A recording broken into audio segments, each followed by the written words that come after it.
Vamos para a lição de número 2 da nossa Escola Bíblica Dominical, classe de adultos.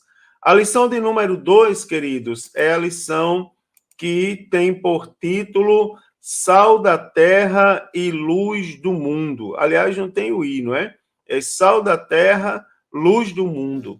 É uma lição muito abençoada, como todas as outras, e uma lição que, né, irmãos, é uma lição que nos ensina muito, embora seja um tema já bastante comentado no nosso dia a dia, mas com certeza todos nós temos algo mais a aprender, não é? A ser acrescentado aí. Irmãos, toda e qualquer iniciativa que tenha por finalidade trazer os alunos à escola bíblica dominical e que tenha concordância com a liderança, né, da nossa igreja, é muito bem-vinda. Os professores devem se empenhar a serem evangelizadores, não é? Ganharem almas para participar da escola bíblica dominical, e isso é muito importante.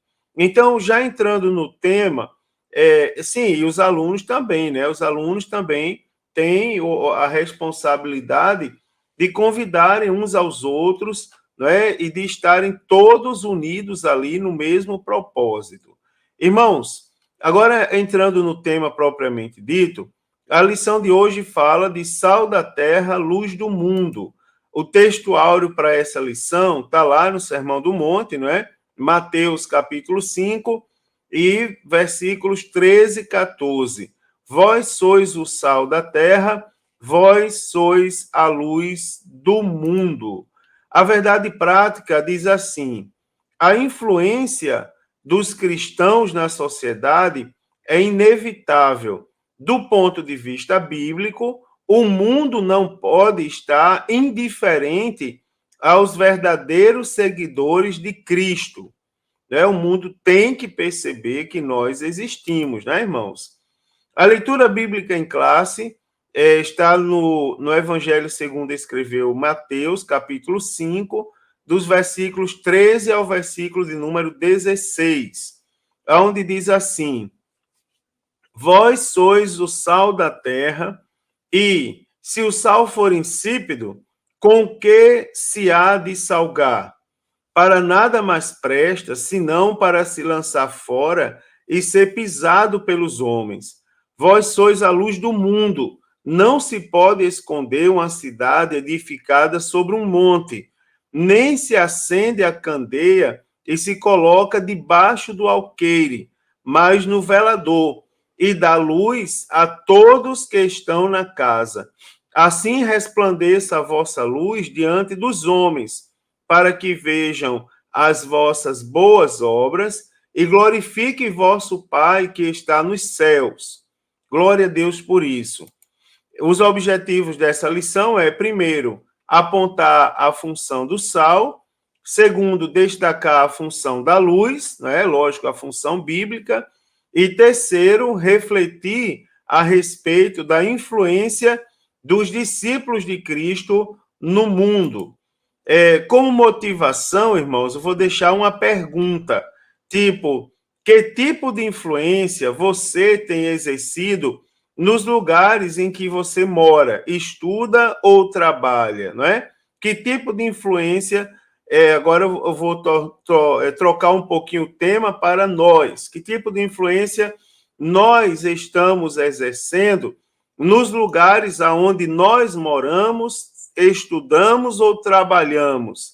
Ou, por que não dizer, que tipo de influência estamos exercendo no lugar aonde nós frequentamos a nossa igreja, aonde nós somos a igreja do Senhor?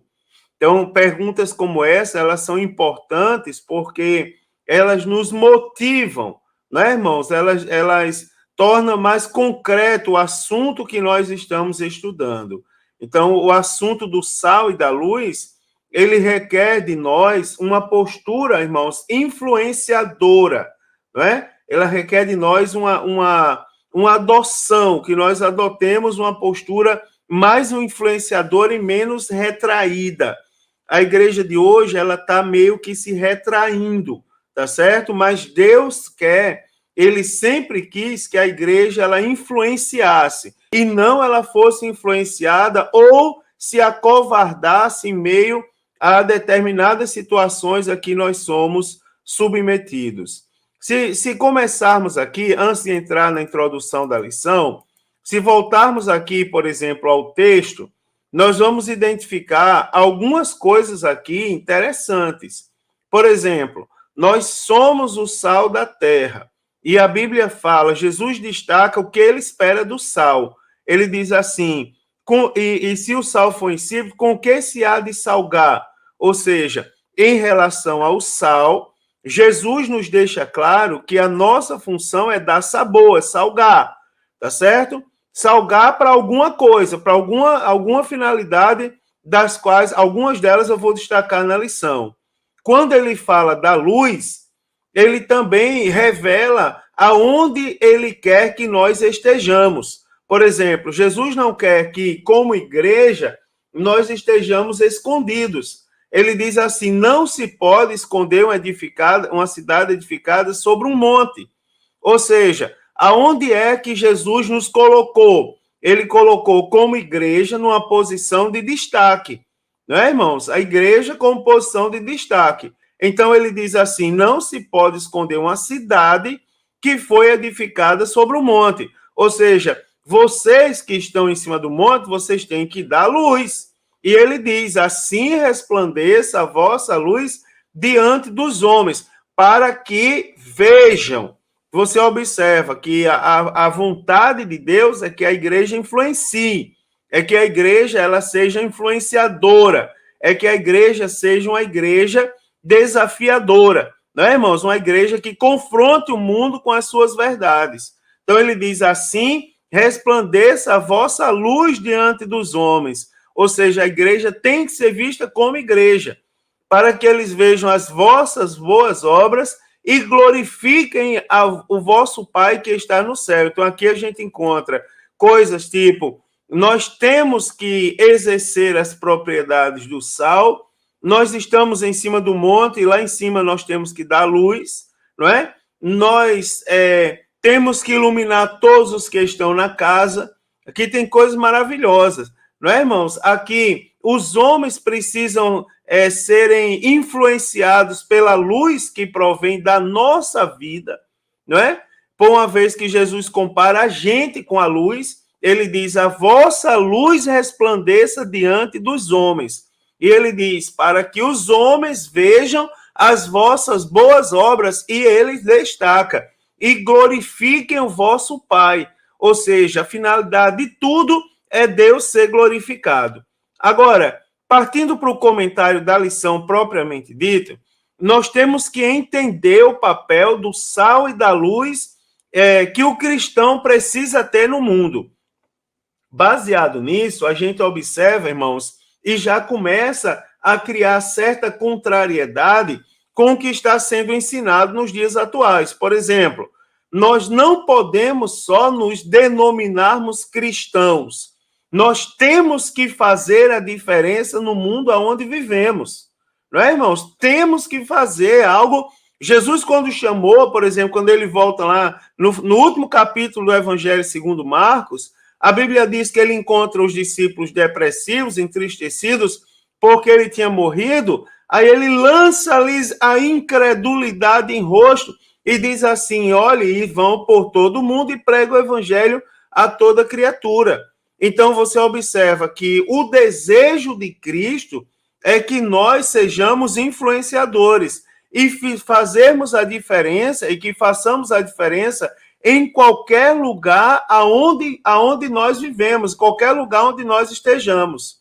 Agora, no Sermão do Monte especificamente, e especificamente nessa lição, nós vamos tomar duas figuras aqui que Jesus utilizou, não é, como que de extrema relevância para o papel que ele espera que a gente exerça, que é o sal e a luz.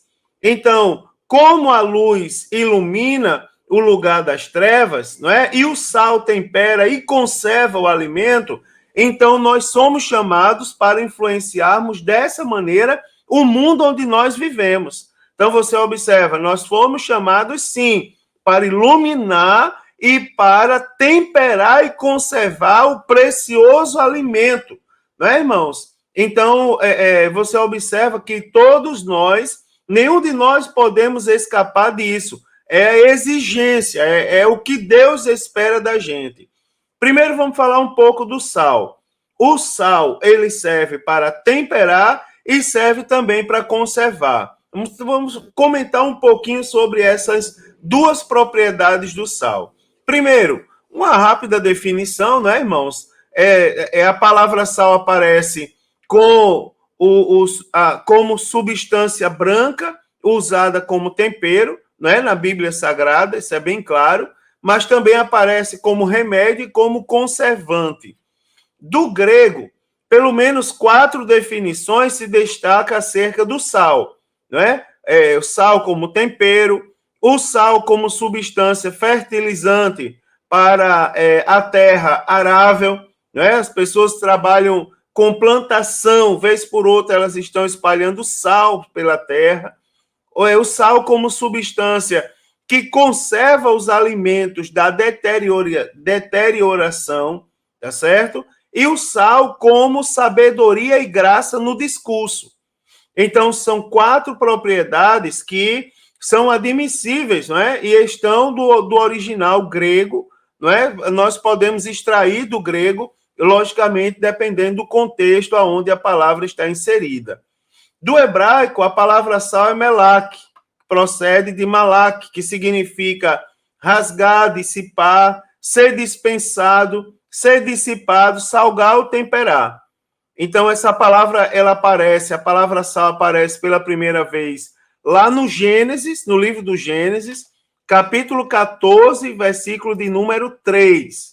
Gênesis 14 e versículo de número 3, diz assim, ó. Gênesis 14, 3 diz: todos estes se ajuntaram no vale de Sidim, que é o mar de sal. Então, a palavra sal aparece primeiro lá no Gênesis, até chegar ao profeta Sofonias. Então, ele aparece cerca de 30 vezes no Antigo Testamento. E como alás, não é? Aparece aproximadamente 12 vezes no Novo Testamento. Então, qual é a importância do sal? O sal, irmãos, ele tem por função principal, digamos a mais conhecida, dar sabor, não é? Porque um alimento na medida certa de sal, cá para nós, ele fica mais saboroso, não é? Então, as pessoas geralmente, quando querem um sabor a mais na comida, elas acrescentam geralmente a primeira coisa que vem à cabeça para acrescentar na comida, primeira ideia que vem é acrescentar um pouco de sal. Então, essa função de dar sabor, ela simboliza a vida moderada do crente, equilibrada. Porque, apesar de dar sabor, não é? O sal não pode ser colocado de forma demasiada. Porque se coloca muito sal, fica salgado. Tem que colocar alguma coisa para deixar doce. Ou simplesmente não se come. Então, você observa que, falando já que somos sal, aqui fala de uma vida moderada. Porque as pessoas, geralmente, é assim, ó. Nós temos a tendência de sempre lançar a responsabilidade das coisas em cima dos outros. Por exemplo, quando eu comecei falando que a gente precisa influenciar, que o desejo de Deus é que a igreja seja influenciadora, tal. Alguém já vai pegar isso e vai, vocês têm a obrigação de me ouvir, tal, tal, tal. Mas também o sal fala conosco. Por quê? Significa a vida moderada, equilibrada, não é? De modo que traz a ideia de uma boa influência do crente sobre o mundo. Irmãos, olha, vou falar, eu fiz uma promessa para a Thaisa, eu disse a Thaisa que eu ia evitar murmurar quando eu estivesse falando das coisas. Eu não tenho murmurado não, glória a Deus por isso. Mas você observa, tem pessoas que a gente não aguenta mais ouvir, não é, irmãos? Por uma série de coisas, porque apesar de serem crentes em Jesus, o seu discurso não é mais um discurso moderado, equilibrado. Por exemplo, você já viu aquela pessoa que, ao se dirigir à igreja, ela só quer bater na igreja, eu vou bater na igreja, eu vou dar na igreja, eu vou, né? Hoje eu vou descascar, hoje eu vou dizer... Tem professor de escola dominical que faz isso. Tem professor de escola dominical, inclusive, que diz assim, ó, lê aí esse negócio aí, né? Ele diz lê esse tópico aí para mim. Aí, de repente, ele diz assim, olha, cuidado, agora, cuidado aí, porque se eu abrir minha boca aqui, não é essa a finalidade da palavra de Deus. Então, você observa que o cristão, ele tem obrigação de ter uma vida moderada, como sal, tá certo? Como sal, ele precisa ser equilibrado, ele precisa trazer a ideia de boa influência, porque se o sal for demais, ele também, as pessoas não vão comer aquela comida. Outra função do sal, primeiro, é a moderação. Outra, lembrando, é dar sabor, mas dar sabor com moderação, não de forma demasiada, senão simplesmente não é visto. Outra função do sal é a de preservar o alimento da deterioração. Então, quando não havia tecnologia de refrigeração, o autor da lição diz que preservava-se a carne esfregando-a no sal, aliás, me perdoe, e deixando-a na salmoura, não é? Então, essa ideia, ela traz essa função, ela traz ideia de oposição ao mundo. Por quê? Porque, como sal, nós temos a obrigação, né, irmãos, de proteger o mundo de um processo de apodrecimento a qual o mundo está submetido. O mundo que nós vivemos, você observa, ele produz alimento que apodrece. A criação de Deus, que é perfeita, ela é apodrecida. Então, o sal, além da moderação, de nós darmos o sabor de maneira moderada, nós também temos a obrigação de conservar o mundo das coisas ruins, de preservar o mundo das coisas que apodrecem, das coisas que trazem podridão, não é? Que deterioram. Você vai observar, irmãos, que isso é uma coisa que fala muito conosco hoje em dia, não é? Fala e tem que ensinar aos nossos alunos. Por exemplo, eu não posso perder tempo falando coisas que não edificam. Eu tenho que dar prioridade à palavra de Deus. Deixa eu ver aqui as participações. Thaisa está dizendo, Deus escolheu duas coisas simples, sal e luz, para mostrar a importância de ambos, só é perceptível com a ausência delas, não é?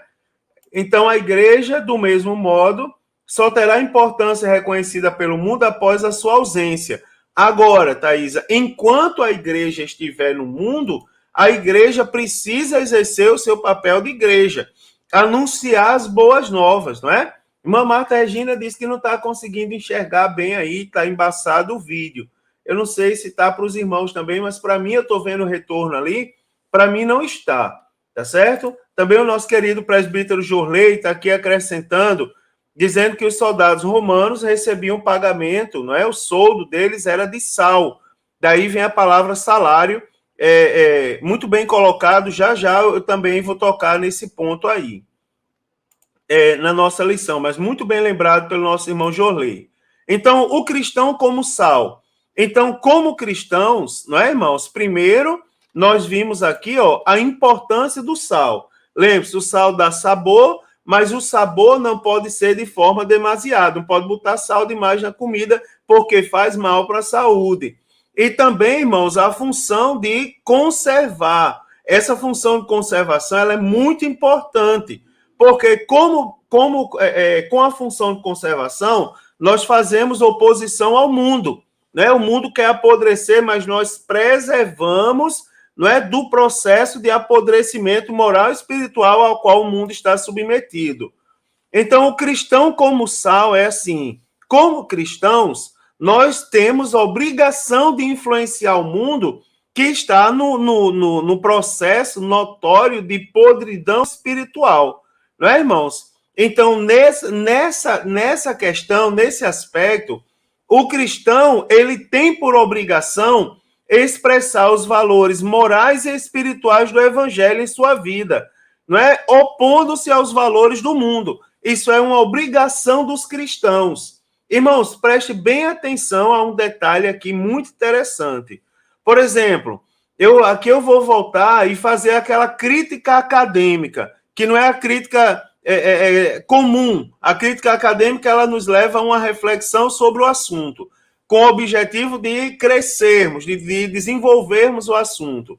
Por exemplo, a inclusão de determinados elementos no cotidiano da igreja, seja nos cultos ou nas demais atividades que são missões da igreja, conforme nós aprendemos no trimestre passado. Então, a inclusão de uma série de elementos a mais, que não são elementos bíblicos, eles acabam que, não é, irmãos? Ele acaba que acrescentando elementos do mundo aos poucos em meio aos cristãos. E essa lição, ela está nos chamando a atenção. Nós devemos expressar os valores morais e espirituais conforme estão escritos no Evangelho. E nós, em relação aos valores do mundo, nós devemos nos opor. Por exemplo, teve uma vez, numa igreja que eu dirigi, que eu disse aos irmãos, eu não gosto do tal do amigo secreto na igreja, porque eu acho que é uma coisa do mundo. E eu achei até a igreja fazendo amigo da onça. Eu digo, não, isso aí não é coisa de crente, não, rapaz. Se Jesus voltar, vocês não vão para o céu com essa história, não. Meu Deus, criou-se uma revolta naquele ano. E eu lembro que os irmãos diziam assim: não, se não pode fazer na igreja, vamos nos reunir e fazer na nossa casa. Mas, irmãos, isso são valores do mundo. Nós não podemos esquecer de nossa identidade verdadeira, na relação que temos com esse mundo, de acordo com as palavras de Jesus. Jesus, quando se referiu aos discípulos, e na lição passada nós aprendemos que o Sermão do Monte, Jesus, ele direcionou o seu olhar nos discípulos. Havia outras pessoas ali, uma multidão que ouvia, mas Jesus, direcionando os olhos aos discípulos, ele disse, vocês são... Ele começa a dar as bem-aventuranças. Depois ele diz, vocês são o sal da terra e vocês são a luz do mundo. No caso aqui, como estamos falando de sal, vocês são, vós sois. Ou seja, nós temos uma responsabilidade que nós recebemos da parte de Deus em relação a essa questão de sal. No Antigo Testamento, né, o sal, ele é encontrado em grande quantidade na área do Mar Morto e comprado, né, dos comerciantes do norte pelos judeus, tinha muitas utilidades. Por exemplo, o sal ele era usado como condimento para temperar os alimentos para o homem e para o animal, tá certo? Também para preservar alimentos da putrefação, e também acompanhamento obrigatório para alguns sacrifícios. Particularmente aqui se destaca a oferta de manjares e os holocaustos. E também o sal, no Antigo Testamento, ele também tinha um valor medicinal. Por exemplo, os recém-nascidos, eles eram banhados no sal e eram esfregados no sal. Tá certo? Então, o uso figurativo do sal também era comum. Não é? Por um lado, montes e minas de sal expressavam a figura da aridez e da esterilidade. Por outro lado, o sal também simbolizava o valioso e o virtuoso. Tá certo? Então, um pacto de amizade, por exemplo, ele era selado com um presente de sal, que, por sinal, é um costume ainda preservado pelos árabes nos dias de hoje. E, de acordo com Deus, não é? E seu povo foi chamado para uma aliança perpétua de sal, não é? Sendo, nesse caso, o sal como símbolo de lealdade e de perpetuidade, ou seja, o sal preservaria a aliança que Deus fez com o seu povo.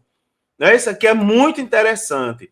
No Novo Testamento, não é? O sal também ele se destaca pelo seu valor. Por exemplo, ali a colocação foi feita pelo presbítero Jorley, nosso superintendente da escola dominical.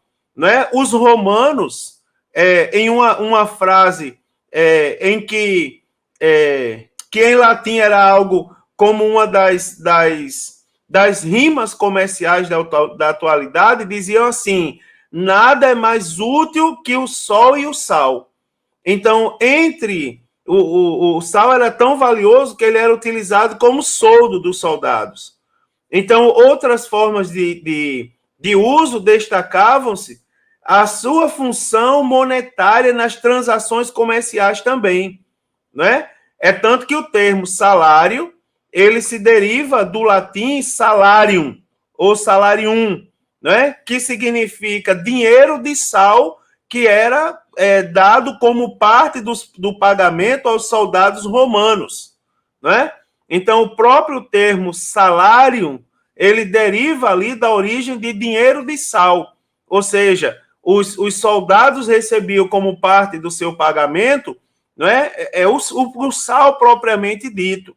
Então, a ideia de purificação, ela é lá proeminente em Marcos, capítulo 9, e versículo de número 49, onde o Senhor diz que no julgamento final, cada um será salgado com fogo. O apóstolo Paulo, lá em Colossenses, capítulo 4, versículo 6, ele recomenda sabedoria, prudência e salubridade na conservação cristã.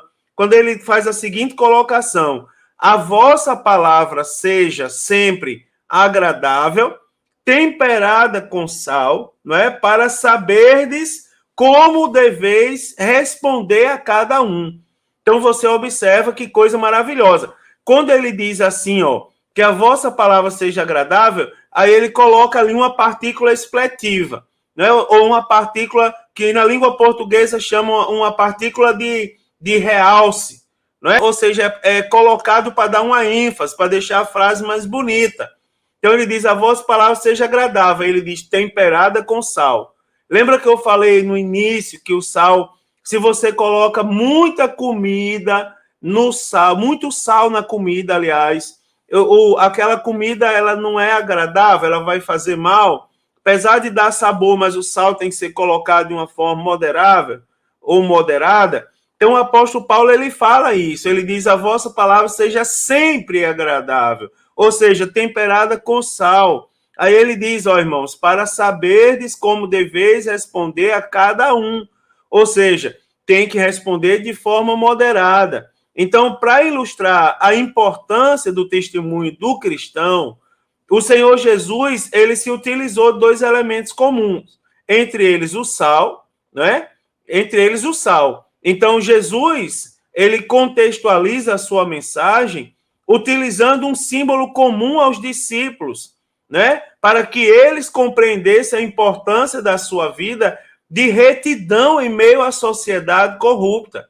Então, você observa que essa questão do sal, ela fala muito mais com o nosso caráter, não é? Por sinal, ela fala muito mais do nosso caráter, para o nosso caráter, do que para o caráter das pessoas. É o que nós temos que ser para as pessoas, não é, irmãos? Primeiramente, é o que nós temos que ser para as pessoas. O segundo elemento aqui, deixa eu adiantar, senão eu não vou ter tempo para falar tudo que eu quero falar, e os irmãos vão ter paciência de ouvir, é um pouco sobre a luz, não é? A luz ilumina lugares em trevas. É o segundo ponto da nossa lição. Bom, em relação à luz, nós, primeiramente, pode ser colocado e lembrado que a luz natural, ela procede de corpos celestes, não é? Ou seja, os corpos celestes eles possuem luz própria. Por exemplo, tem alguns que possuem luz própria, aliás, como é o caso das estrelas, e alguns que refletem a luz, como é o caso da Lua e dos planetas, não é? Então, a luz procede dos corpos celestes que traz claridade. E, por isso, a luz é capaz de iluminar os objetos e tornar os objetos visíveis. Então, a lâmpada que nós escolhemos, né? A lâmpada emite luz. Aliás, escolhemos, nós conhecemos. A lâmpada, ela emite luz. O fogo espalha luz. Então, de uma maneira geral, a luz ilumina tudo e, portanto, não deixa lugar para as trevas. Então, do ponto de vista bíblico, não é? A luz pode ser aplicada metaforicamente, irmãos, a Deus, não é? A Jesus, à palavra de Deus e também aos discípulos de Cristo. Então, biblicamente falando, apenas repetir para os irmãos fixarem isso, não é? A luz ela pode ser aplicada a Deus e nós temos contextualização bíblica para isso. Também pode ser aplicada a Jesus. A luz também pode ser aplicada à palavra de Deus. E eu sei que os irmãos teriam referências na mente para justificar isso. E também aos discípulos. Vamos começar de trás para frente, para ser mais fácil. Por exemplo, o discípulo como luz. Jesus olhou para os seus discípulos no monte, fixou seus olhos nele e disse: vocês são a luz do mundo. Não é?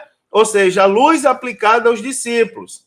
A luz aplicada à palavra de Deus. Nós temos lá no Salmo 119, verso 105. Lâmpada para os meus pés é a tua palavra, luz para o meu caminho. Não é assim? Por exemplo, Jesus é a luz.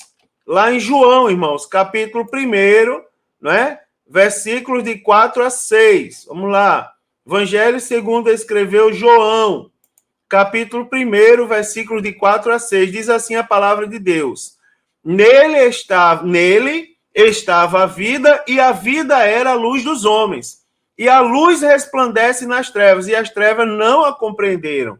Houve um homem enviado por Deus, cujo nome era João. Este veio para testemunho, para que testificasse da luz, para que todos crescem nele, né? Para que todos crescem na luz, ou seja, essa luz se chama Jesus. E também, irmãos, vamos olhar lá na carta de Tiago, capítulo 1, versículo de número 17. Agora nós temos a luz, não é, irmãos? Deus como luz, não é? Tiago, capítulo 1, versículo de número 17, diz assim: toda boa dádiva e todo dom perfeito vem do alto. Aí diz assim, ó, descendo do Pai das luzes. Não é, irmãos? Em quem não há mudança nem sombra de variação. Então, nós temos Deus, esse Pai está com P maiúsculo. Nós temos Deus também sendo representado pela palavra luz. Né? Então, tanto Deus, Jesus, a palavra, e nós, os discípulos de Cristo, não é, irmãos? Nós somos representados como luz. Olha a responsabilidade que está sendo colocada sobre os nossos ombros. Não é? Você vai observar, meu Deus do céu, eu recebo sobre a minha vida um adjetivo que é atribuído a Deus. Irmãos, veja o tamanho da nossa responsabilidade como crentes. Né? Então, olha só, nesse sentido, nós temos o cristão como luz. Então, nas palavras de Jesus, não há o que se discutir. E observe que Jesus, ele não disse assim, vocês um dia vão ser luz, mas ele disse, vocês são luz. Então, no reino de Deus, o que se espera de um cristão é que ele seja e viva como luz diante desse mundo. Você vê, irmãos, eu falei do que o mundo ele tem que olhar para a gente e tem que ver luz. Mas você observa que o céu também, né, irmãos, quando olha para a gente, o céu, ele espera, os céus, né, Deus, ele espera que nós sejamos luz nesse mundo. Então, você observa que antes de ser luz para o mundo, nós temos que ser luz nesse mundo. Não é? E está cheio de referência bíblica para isso aí. Então, quando se refere ao crente como luz, Jesus faz menção às boas obras e às obras produzidas por cada um de nós. Você lembra do texto que nós fizemos agora há pouco, não é? Semana passada eu falei inglês e teve até aluno falando inglês na sala de aula. Porque Jesus, quando fala com a luz, ele diz assim, versículo de Mateus 5,16, assim resplandeça a vossa luz diante dos homens, para que vejam as vossas boas obras e glorifiquem o vosso Pai que está no céu. Ou seja, não é? Ao se referir ao crente como luz, ele faz menção às obras boas produzidas por cada um de nós. Então, o que caracteriza essas obras? Essas obras, irmãos, elas são caracterizadas pelos atos de amor e fé manifestos, não é? Na vida do crente por meio de um testemunho verdadeiro diante dos homens. Os homens têm que olhar para a gente e têm que ver coisa boa, obras boas, provenientes da gente. Novamente, eu vou atacar aquele discurso terrível que algumas pessoas adotaram de um tempo para cá, dizendo: não importa o que as pessoas vejam quando olham para a gente. Claro que importa, está na Bíblia. Como luz, elas têm que ver um testemunho verdadeiro. Elas têm que ver obras que são produzidas por cidadãos genuínos do céu. Então, a vontade de Deus é que nossas boas obras resplandeçam como luz e sejam vistas. E mais, olha a responsabilidade, é que o nome de Deus seja glorificado. Lá em Mateus 5 e versículo de número 16, diz assim: assim resplandeça a vossa luz diante dos homens, para que vejam as vossas boas obras. Aí no final diz: e glorifique vosso Pai que está no céu. Esse Pai que eu acabei de ler de Tiago, ele precisa ser glorificado quando as pessoas olham para a gente. Daí vem aquela pergunta: quando estão olhando para a gente, Deus está sendo glorificado na nossa vida? Também a luz em lugares de trevas. Olha só. Então, quando disse que não se pode esconder uma cidade edificada sobre um monte, Jesus, ele se referia-se à impossibilidade de escolher o brilho da luz. Então, no reino de Deus, irmãos, cada crente é uma luz que brilha no mundo o tempo todo, tem que ser o tempo todo. Crente não pode só ser crente quando ele está na igreja. Crente tem que ser crente o tempo inteiro. Então, a natureza de quem passou pelo novo nascimento é espalhar luz por meio da própria vida. Aqui, veja que primeiro eu estou falando de caráter, de transformação, de mudança. Então, o crente precisa estar sempre no lugar para o qual ele foi chamado. Aqui eu não estou dizendo, eu não estou falando daquelas pessoas que dizem assim: não, eu fui chamado para cantar, eu fui chamado para fazer a diferença, né? Ali, para evangelizar para empresários. Não, eu estou dizendo que o lugar que Deus nos colocou, irmãos, é o lugar, como cidadãos do céu, aonde quer que você esteja. Não é? Eu não sou muito, me perdoe citar o eu, porque como a escola ela é bíblica, eu tenho que evitar o termo eu acho, não é? Eu tenho que mais falar de acordo com a Bíblia Sagrada, que é o correto. Mas me permitam colocar uma vírgula e pronunciar um grifo meu.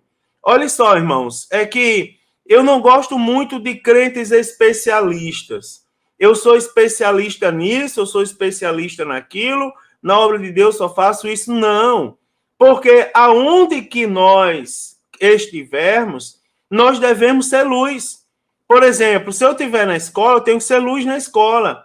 Se eu estiver no transporte público, né, no transporte coletivo e público, lá eu tenho que ser luz também. Se eu estiver no hospital, eu tenho que ser luz. Eu tenho um caso de um jovem de outra nacionalidade que chegou e congrega na minha igreja, e ele disse assim: pastor, todo mundo que chega lá no lugar onde eu trabalho, eu vendo um salgado para aquela pessoa e eu digo assim: Jesus te ama.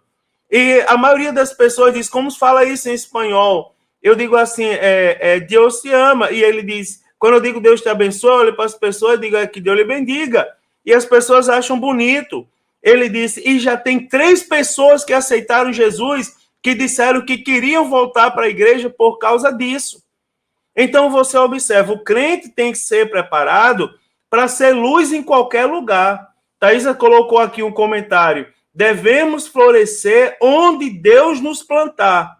Não é, irmãos? Então, no lugar que Deus nos plantar, na nossa igreja, na nossa casa, no nosso trabalho, na nossa escola. Mas, pastor, é temporário a escola. Sim, mas lá você planta. E quando você sair da escola, as pessoas vão dizer: meu Deus, eu estudei com um crente. Eu estudei com uma pessoa que resplandecia de fato a luz. Ele era uma testemunha fiel e verdadeira de Cristo.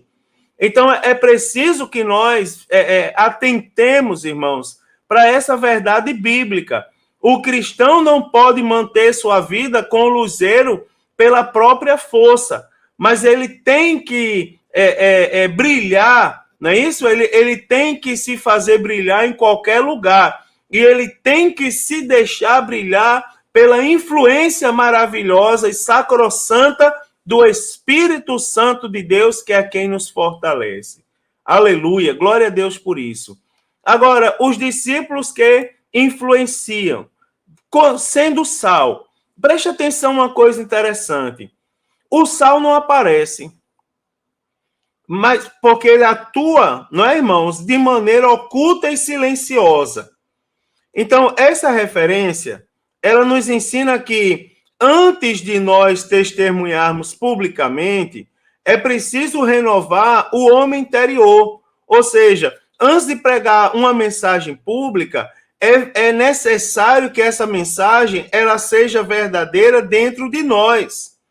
Então, nesse sentido, o nosso testemunho ele não será titubeante, ou seja, o sal ele poderá estar fora do saleiro, espalhando-se por todo mundo, né? Ou seja, você já viu, geralmente a comida, quando se coloca muito sal, é colocado por uma pessoa que não sabe cozinhar. Ou se souber cozinhar, se entender de cozinha, está com algum problema de saúde, não conhece aquela receita específica, mas tem alguma coisa aí que precisa ser melhorada. Então você observa que antes de preparar uma comida no ponto, ela precisa saber preparar, né? Precisa saber a medida certa, não é, irmãos? Então você observa que o sal, ele a princípio não aparece, não é? Porque a primeira atuação do sal ela é oculta, é silenciosa, é dentro de nós. Tem que haver transformação nossa. Né? Eu estou chamando a atenção desde o início aqui para a questão do caráter. Também influenciando como luz, ou sendo luz. Então, como luz, devemos brilhar. Não é? Como já falei, não vou me prender muito para não ficar repetitivo. Mas devemos brilhar na família, na escola, tá certo? Na universidade, no trabalho, tá certo? Ou em toda a sociedade. Os seguidores de Cristo não podem se esconder. Eles são chamados para andar na luz, né, irmãos? Como na luz Deus está. Então, logo, se nosso caminho é luz, não podemos andar em trevas. Nós não podemos andar em trevas. Porque dentro de nós, quem habita é Deus, e Deus é luz. E por causa disso, nós temos que ser luz também. Então, na nossa vida, não há lugar para escuridão, tá certo? Pois o caminho de Deus é um caminho de luz, não é? Que reflete sobre a nossa vida por meio de quem, irmãos? Por meio da palavra. Vocês acharam que eu não ia falar, mas eu vou perguntar. Como está a leitura da palavra de Deus na sua vida? Né, irmãos? Está em dia a leitura? Eita, pensou que o pastor não ia dizer. Ó, Thaísa, já está fazendo o almoço. Misericórdia. E cuidando para não exagerar no sal. Né? Muito bem, Thaís, muito bem colocado.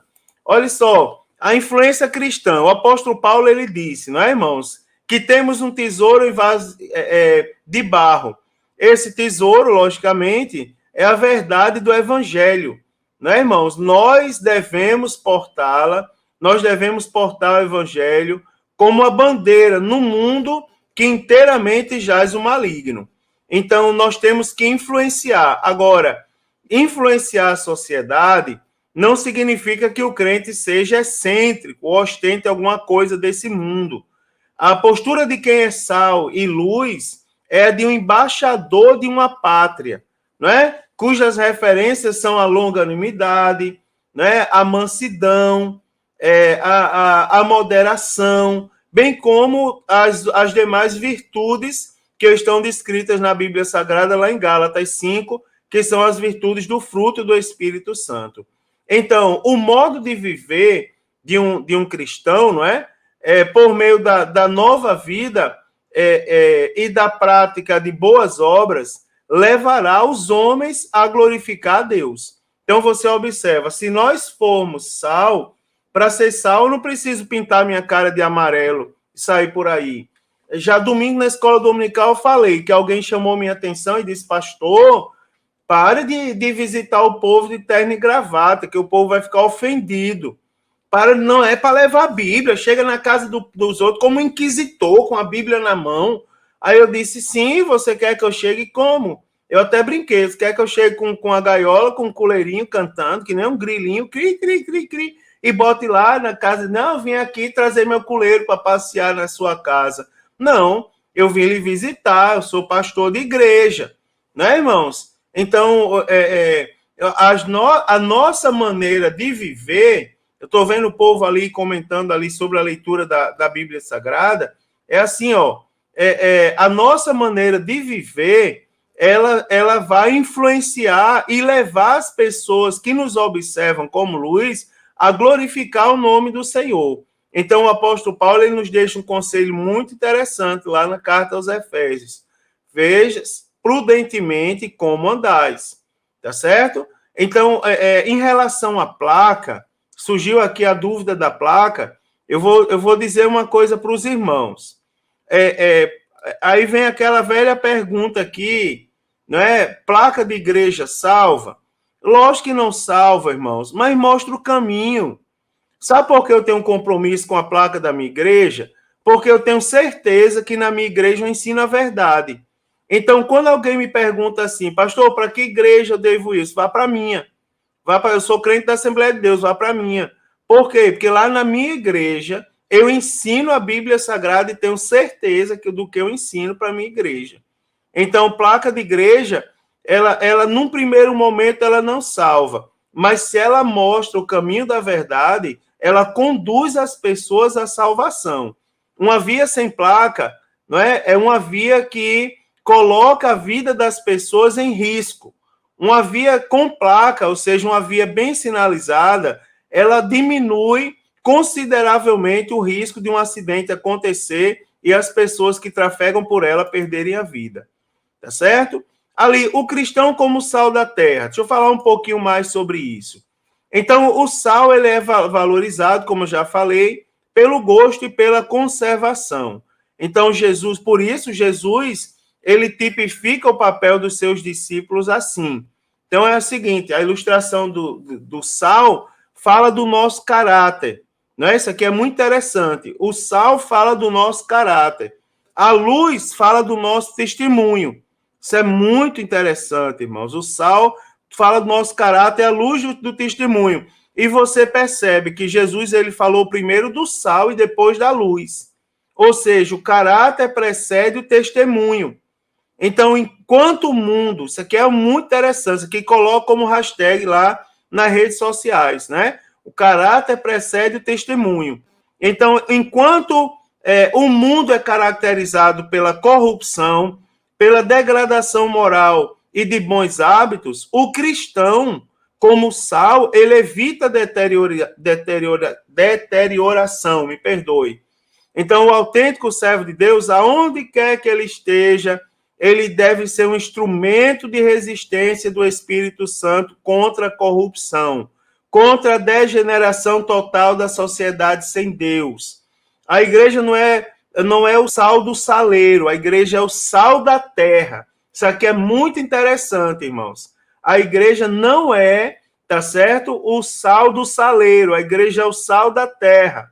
Bote isso também no hashtag, lá na sua foto amanhã na rede social.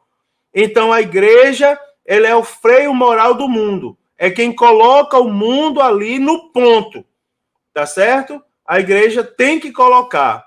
Então, é assim, ó. Deixa eu ver. Também nós não o cristão como sal da terra, ele não pode perder a sua essência, né? Então, a mais evidente marca do sal é que ele é essencialmente diferente do meio que ele é posto. Presta atenção isso aqui como é interessante. Como sal, o cristão não deve perder a sua essência. Guarde isso que eu vou falar aí, né? Então, a mais evidente marca do sal, propriedade do sal, é que ele é essencialmente diferente do meio que ele é posto. Então, a eficácia do sal está precisamente em preservar essa diferença. Então, o Senhor, quando escreve lá em Mateus capítulo 5, versículo 13, é isso que ele quer dizer. Ele diz, se o sal for insípido, com que se há de salgar? Ou seja, o sal tem que ser salgado, né, irmãos? Insípido o mundo já é. O sal não pode ser igual ao mundo. Por exemplo, a comida é sem gosto, o sal não pode ser sem gosto. O sal tem que chegar lá e dar sabor. Então, a salinidade do crente é o seu caráter, tá certo? E o seu bom testemunho de acordo com as bem-aventuranças que a gente aprendeu semana passada. Então, se os cristãos forem influenciados pelo mundo, no lugar deles influenciar, eles vão perder completamente a utilidade. Aí Jesus diz, para nada mais presta. Então, a igreja só pode ser relevante, irmãos, se for diferente do mundo. Igreja igual ao mundo, ela não pode ser relevante. Então, o contrário disso, se a igreja for igual ao mundo, ela é, na verdade, um desastre, ela é uma vergonha.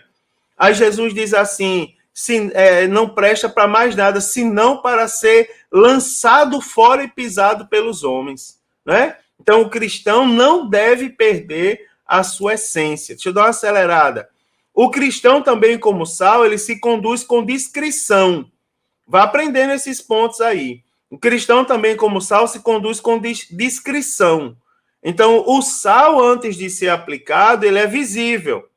Mas quando ele começa a agir, temperando, preservando, ele se torna invisível. Então, o sal age invisivelmente, mas a sua ação ela é claramente sentida. Então, ser o sal da terra, muitas vezes, irmãos, aliás, ser o sal da terra é se manter anônimo, invisível, imperceptível aos olhos, não é? Agora, muitas vezes é isso, é se manter anônimo, invisível. Agora, o cristão verdadeiro e genuíno, ele não aparece, na verdade, mas ele deixa os efeitos que a sua presença... me perdoe, deixa eu reformular a frase. O cristão verdadeiro ou genuíno, ele não aparece, mas ele deixa que os efeitos da sua presença, agora sim, se apresentem, tá certo? Até porque não quer jamais a glória para si, mas sim para o Senhor. Então, o cristão que é sal, que tem um caráter moldado, ele se comporta com discrição. Porém, os efeitos da sua presença, eles são notórios. Né, irmãos? Eu vou falar uma coisa para você. Quantas pessoas, irmã Sônia está colocando aqui, podemos ser invisíveis, mas temos que ser eficazes. Né, irmãos? Ou seja, imperceptível aos olhos muitas vezes, mas os efeitos da nossa presença são notórios. Né? Por exemplo, a Bíblia traz personagens que a gente não sabe quem são. A menina lá de Naamã. Quem é a menina? Quem é o rapaz que tinha pães e peixes no dia da multiplicação? Né? Do dia do milagre da multiplicação. A gente não sabe, mas é um exemplo de pessoas que foram salvas. Os efeitos da presença deles são perceptíveis até hoje. Que exemplo maravilhoso, né, irmãos? Olha só, um cristão que é sal, ele também produz sede por Deus aos que estão em sua volta. Olha que coisa maravilhosa. O sal, ele tem a propriedade de provocar sede, tá certo? Ele tem a propriedade de provocar sede. E o crente, como sal, ele produz sede espiritual nos outros. Por quê? Ele conduz as pessoas àquele que é a fonte da salvação. Né? É a multidão perguntando aos apóstolos, que faremos, varões e irmãos? Né? É o carcereiro de Filipos clamando, senhores, que é necessário que eu faça para me salvar? Ou seja, aonde tem um servo de Deus que é sal, as pessoas que estão ali, elas têm sede de Deus. Irmãos, olhem como isso é difícil. Eu vou falar uma coisa para você. A gente que cuida de igreja, por vezes, às vezes parece que está todo mundo contra a gente. Porque a nossa finalidade, pelo menos a minha como pastor de igreja, a minha responsabilidade, e eu lembro das coisas que eu ouvi dos meus pastores, alguns dos quais já dormem no Senhor, eu tenho esse cuidado de fazer com que as pessoas busquem Deus e sintam desejo de buscar cada vez mais. E quando eu vejo uma lição como essa, eu me alegro, porque eu vejo que é a nossa função, é a nossa responsabilidade. Cabe a pergunta, as pessoas que estão à nossa volta, elas têm sede de Deus? Elas têm desejo de buscar Deus? Não é, irmãos? Elas sentem desejo de se aproximar mais de Deus? Agora, além de ser sal, e essas propriedades maravilhosas de quem é sal, para terminar agora a lição, eu quero falar sobre a luz. Então, todos os cristãos são luz. Eu já falei lá no início que a luz, ela pode ser utilizada para representar Deus, Jesus, a palavra ou os seus discípulos. Então, todos os cristãos são luz no Senhor. Efésios 5:8 diz, porque no outro tempo eras trevas, mas agora sois luz no Senhor. Andai como filhos da luz.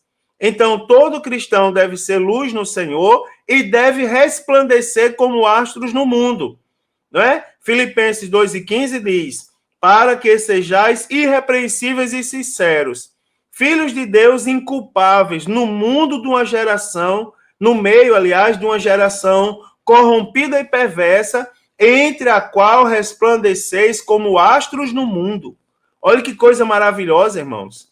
Então, os cristãos são luz no Senhor e devem resplandecer como astros no mundo.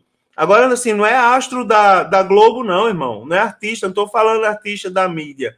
Eu estou falando como astros. Eu falei, não é? As estrelas têm luz própria. A Lua e os planetas, eles resplandecem a luz.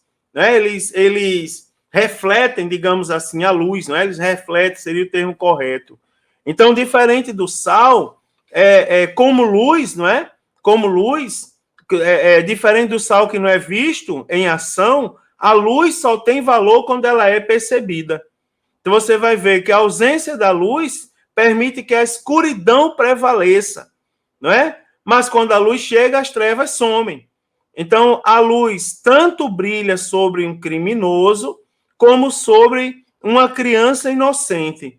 A luz tanto brilha sobre um lamaçal, como também sobre uma flor imaculada. Então, assim deve ser o crente no desempenho da sua missão como luz do mundo. É por isso que eu falei para os irmãos que tenham cuidado, não sejam crentes especialistas. Lógico que Deus nos concede talentos, não é, irmãos? Tem pessoas talentadas. A Isa tem um talento fora do comum para cuidar de crianças. Eu já vi algumas crianças trabalhosas que Thaisa vai lá e conversa, tal. Criancinha pequena que não é acostumada na igreja, chora por qualquer coisa. Ela conversa, daqui a pouco ela conquista a criança e a criança é amiga dela. É um talento. Agora, imagine que chega um jovem para a Thaisa e diga assim, Thaisa, eu preciso de ajuda, Thaisa. Minha vida está acabada. A Thaisa vai dizer assim, eu não vou lhe ajudar não, porque eu sou especialista em criança. Não. O crente, no desempenho da sua missão como luz do mundo, né? Ele expandindo a luz do mundo de Cristo, ele faz isso sobre todos os povos, raças, culturas e indivíduos, independente de idade, sexo, cor, religião, profissão, posição social. Jesus, quando mandou os discípulos pregarem, ele disse assim, vão por todo mundo e pregue o evangelho a toda criatura. Aí o Jesus, quando mandou os discípulos irem para Jerusalém, ele diz, ser-me-eis testemunha em Jerusalém, Samaria, Judéia, até os confins da terra. Ou seja, aí o crente, no desempenho da sua missão de luz do mundo, expandindo a luz do evangelho de Cristo, Mateus 5:15 diz, não se acende a candeia e se coloca debaixo de um alqueire, mas se coloca no velador e dá luz a todos os que estão na casa. Então, a todos, povos, tribos, raças, culturas, indivíduos, independente de sexo, cor, religião, profissão, posição social, não é? Assim como Thaisa está acrescentando aqui, ó, eis-me aqui, Senhor. Não é? A irmã Marilene colocou que somos na igreja, temos que ser fora, não é? E também temos que fazer a diferença. Muito bem. Glória a Deus por isso. Olha só que eu estou caminhando para a luz, mais 2 pontos, além desse. Então, a nossa luz precisa ser mantida. Se a luz estiver apagada ou escondida, qual benefício ela vai trazer para o ambiente, irmãos? Nenhuma. Jesus disse, não é? Como luz, o cristão, a luz do cristão precisa ser mantida. Jesus falou, não é, irmãos? Vocês são a luz do mundo. Não se pode esconder uma cidade edificada sobre um monte. Não se esconde. Então, se a luz for apagada ou escondida, ela não vai trazer benefício nenhum ao ambiente. A luz que ilumina as casas nos tempos de Jesus era de lamparina, que era alimentada por meio de um pavio mergulhado em azeite. Então, o tipo de material da lâmpada variava, mas o combustível era um só, o azeite. Então, o mesmo ocorre com nós, crentes em Jesus. O crente, ele depende do óleo do Espírito Santo para difundir a luz de Cristo e a luz do Evangelho. Nós precisamos do óleo, precisamos do Espírito Santo na nossa vida para manter a luz acesa. Então, nós precisamos manter a luz acesa. Terceiro ponto, o cristão como luz, ele não se mistura com trevas. Então, quando Jesus diz que somos a luz do mundo, ele está afirmando o que, irmãos? Que a luz se opõe ao mundo que está em trevas. Então, ser luz no mundo significa praticar boas obras. Mesmo que ela ilumine lixo, não é? Sujeira, lamaçal, não é? A luz não se contamina. Você já viu sujeira contaminar a luz? Pega uma luz e, assim, não confunda a luz com a lâmpada, tá certo? Se você colocar a lâmpada na lama, lógico que ela vai se sujar. Agora, Jesus não nos comparou com lâmpada, ele nos comparou com a luz. Você pega a luz, pega uma lâmpada e foque assim a luz no lamaçal. E depois observe, o lamaçal vai sujar a luz? De maneira alguma, né, irmãos? Então, como luz, nós temos a função, olha aí que coisa bonita, irmãos, como luz, nós temos a função de iluminar e não sermos contaminados. Então, viver nesse mundo tenebroso e difundir a luz de Cristo sem se contaminar com o pecado, né, irmãos? E as obras infrutuosas das trevas. Efésios 5:11 diz, e não comuniqueis com as obras infrutuosas das trevas, mas antes condenai-as. E para terminar, tá certo? Antes da conclusão, eu vou falar para os irmãos que, como luz, nós devemos glorificar, né, irmãos, o nome do Senhor. E através da nossa vida, o nome de Deus ser glorificado. Então, a glória de Deus, irmãos, é o bem supremo que devemos procurar em tudo quanto fizermos. Né? Tá lá o princípio da glória de Deus lá em Coríntios. Portanto, quer comamos, bebamos ou façamos qualquer outra coisa, façamos para a glória de Deus. 1 Pedro 4:11 diz, para que em tudo Deus seja glorificado por Jesus Cristo, a quem pertence a glória e o poder para todo sempre. Amém. Aleluia. Glória a Deus. Então devemos não somente nos empenharmos para glorificar nós mesmos a Deus, mas também devemos fazer tudo o que pudermos para motivar os outros a glorificar a Deus também, porque afinal nós somos luz, né, irmãos? Então a visão das nossas boas obras fará isso. Mateus 5,16 diz claramente, assim resplandeça a vossa luz diante dos homens, para que vejam as vossas boas obras e glorifiquem o vosso Pai que está nos céus. Então fica aqui muito claro, muito evidente, portanto, que o comportamento regular, santo e exemplar dos servos de Deus pode fazer muita coisa com relação à conversão dos pecadores. E para terminar, irmãos, aqui, ó, nesse mundo, não é, dominado pelas trevas do pecado, tá certo? Só mesmo a influência dos servos de Cristo para promover uma verdadeira mudança. E Deus confiou a nós essa responsabilidade, como instrumentos nas mãos dele. Então é preciso que a luz divina brilhe a partir de nós, para que todos vejam as nossas boas obras e glorifiquem a Deus.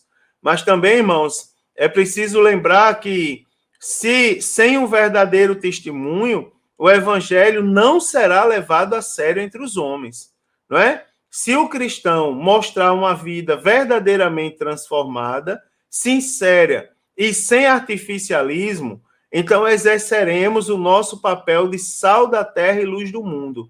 O sal e a luz são relevantes pelo efeito que exercem, e sem eles não haveria qualidade de vida.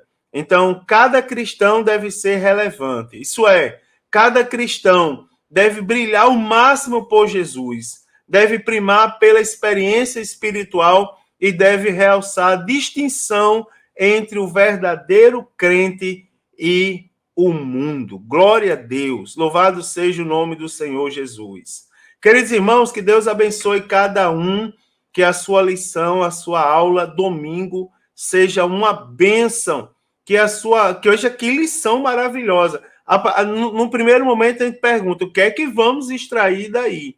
Mas você veja, irmão, que lição maravilhosa que nós temos em nossas mãos essa semana. Então, você que é professor, se empenhe, leia mais algumas coisas, mas cuide para que os objetivos da lição sejam alcançados pelos seus alunos, tá certo? E você que é aluno, motive mais pessoas a serem alunos, porque também, como luz, nós temos obrigação de conduzir as pessoas à escola bíblica dominical. Então, que Deus abençoe, e se Jesus não voltar, a próxima semana eu estarei aqui comentando a lição de número 3, juntamente com os nossos amados irmãos. Forte abraço, queridos.